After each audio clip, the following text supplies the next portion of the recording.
Hello and welcome back to the Cinch YouTube channel, where today our attention is on the new Volkswagen ID3. Yes, this is a new car, it's the 2024 model year, and yeah, alright, the changes are minor. It's got new headlights, new taillights, a new front bumper and an extended bonnet as well. Oh, and they've done some things to the interior. But fundamentally, this car comes with the same problem as the pre-update ID3, and that is the MG4, which, now that this thing starts at over £37,000, is 10k less. So, shall we see whether the updates to this car can help clear some space between that annoyingly affordable rival from China? Before we hit the road though, don't forget, when browsing for your next car, make sure you check out cinch.co.uk or download our app, where you'll find everything from hybrids to fully electrics to petrol or diesel cars. They're all on there. So I'm going to break this part of the video into 3 segments just to give this car a fighting chance against that quite annoying MG4, annoying for Volkswagen anyway. So let's start with the basics of this model. A lot is similar or basically identical to before. We've got 204 horsepower, it's quick enough to accelerate. All of the performance on the road is basically the same. We've also got just shy of 270 miles of claimed range in this entry-level Pro car, and in the higher specification Pro S model, where you've got closer to 350 miles of claimed range. So it's got some competitive numbers, but they don't really place the car ahead of that MG. In fact, the MG is a little bit better in its base level despite being cheaper. But hang on, let's stick to the good stuff for the Volkswagen first. You've also got a good steering system. The car rides very well. It's quick if you put your foot down initially, and I can prove that just now. We've got a bit of a downhill, but it picks up nicely, accelerates you where you'll have no trouble getting away from the lights ahead of most petrol cars, for example. And actually, it handles well as well. I mean, going around a bend, it's nice and low, the weight in the car. We know this platform from many of the Volkswagen ID cars now, and the weight is very low in the car, so it feels stable, content around bends. Also, wind noise and road noise are pretty low. There is a slight hum of road noise, but it's pretty much in the background. And I must say, these interior improvements do lift the experience of the car. Firstly, the quality of the fit and finish inside remains nice and Volkswagen standard, and also the materials are now all vegan. There's no meat in this interior apart from this guy here.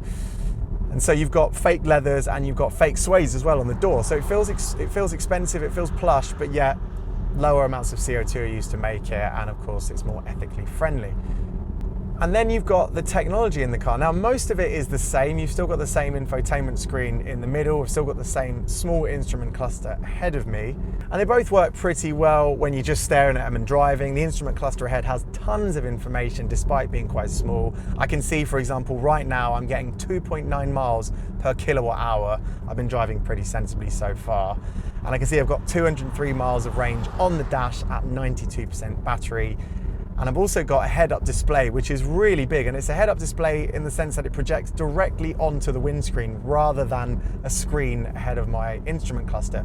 And so it's very good indeed. It means I'm looking straight through the windscreen, but the information is right there just below my eye line. So much of it is carried over from that instrument cluster, but then you get a bit more with some of the driving assist features. For example, when I go onto a white line here, I can see it providing an orange line on the windscreen itself saying you need to get over away from the middle of the road. All of that stuff is actually really very good and very useful. And for those of us who like to just drive with the car taking as much effort out of it as possible on certain roads, well, that's really useful.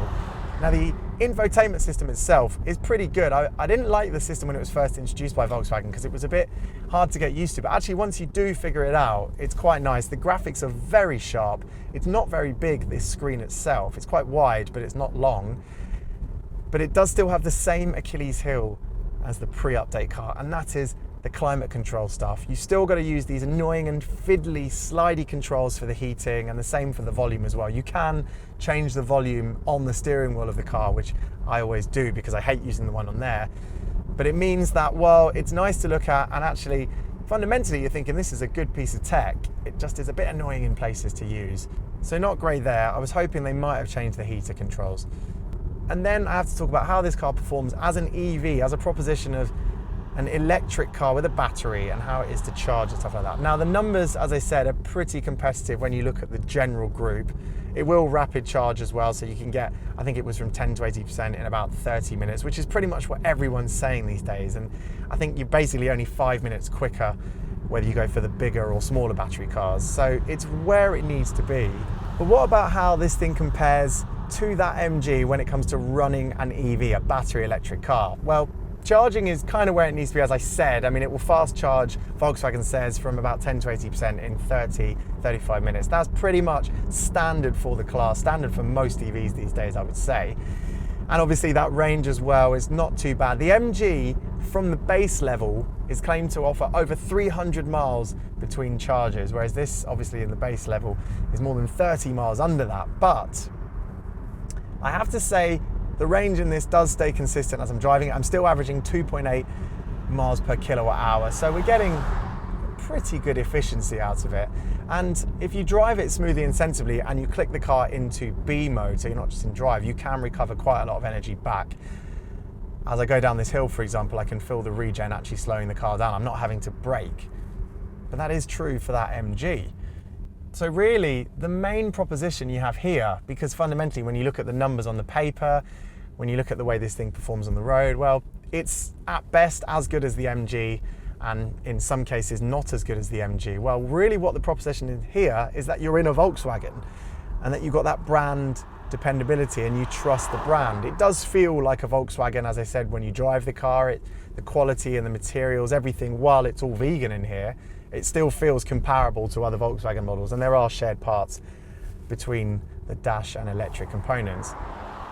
But really it's that brand image, that brand reputation, and Volkswagen's doing very well at the moment. I mean, they're the #1 brand in the UK overall, and almost 1 in 10 cars sold in Britain at the moment is a Volkswagen, which is pretty spectacular. They've got over 8% market share. So that means while at the moment this ID3 is far from the most competitive car in the class, it really does look like a lot of people are going to be considering it, and that's fair enough really. MG, while we know it as an old UK brand, is fundamentally a new Chinese brand now. And so there might be a little bit of distrust, and of course when you're taking out finance deals, for example, having the security and knowledge that you're with a brand you know and have seen probably for your entire life, well yeah, that's going to mean something. So that's very much where I see the ID3, and I think that's also where Volkswagen sees the ID3. You might have seen its latest advert features a dad and a daughter, and the dad says he's happy she bought the Volkswagen and not the electric car, and then she says this is an electric car. Really, this car is about familiarity and just ease of use. Let's see how this thing is elsewhere in the car. Let's jump in the back and have a look at the boot. Nothing's changed, but it's probably worth revisiting. Now, in the back, it's actually a win for the Volkswagen because it's pretty spacious. I can tuck my toes under the seat ahead. I've got good amounts of knee room here, and the headroom above me is really generous as well. So it's a win for the Volkswagen if you're carrying adults or teenagers in the back seat. The middle seat is predictably not massive, but there is space. I do technically fit in here, and because I don't have a tunnel on the floor, I can get my feet nice and comfortable down there. And I'm confronted with 2 USB-C ports down there. And the fit and finish, the materials here are all lovely indeed. So it is just ahead of that MG, which of course is going to be very important for families. And actually another important area is the boot. So let's see how it compares to the MG back there. Now, nothing has changed, just like the rear seats when it comes to the boot. This is the same as it was before, which is to say it's quite a generous boot actually. You've got a nice wide space here and it goes quite far back. This is a relatively big car, of course, for a hatchback. And you also get a bit of underfloor storage here, which means you can hide your charge cables away and hide any other things here under the floor. On top of that, you also get 2 storage areas down here. That's nice and secure. If you've got anything that's going to roll around, like bottles, for example, you can cram them down there. So actually, as an EV car boot in a hatchback, it remains pretty good, albeit not spectacular, but that's true for all cars in this class with batteries. So that's the new or slightly updated ID3. I am, of course, a fan of the car. I do think, actually, these improvements, as minor as they are, have brought the car up another level. I really like the changes to the looks. I think the front end in particular looks that much smarter and a bit more premium. And now that it's got this vegan interior with a few lifts in areas, yeah, it's a nice place to sit, or even more nice than it was before. And actually, Do you know what? A few years on, I actually quite like the infotainment system as well. I'm used to it now, so it works pretty well. Although, of course, those heating controls still annoy me so much. But really, I mean, what matters is how it compares to that MG4. And to be frank, 10K difference between the starting prices, yeah. I mean, if you're looking at the numbers, when it comes to the numbers for your range and obviously the value for money, that MG has this car beaten so easily as it did before. But actually, as a proposition to live with, and of course, let's be frank, it is a Volkswagen, and in the UK, we do like them. Well, yeah, the ID3 has a lot going for it. It is a good Volkswagen hatchback. And sometimes in Britain, that's all that matters. What do you think? Let us know in the comments below. And of course, if you enjoyed the video, click that like button and don't forget to subscribe if you haven't already. See you soon.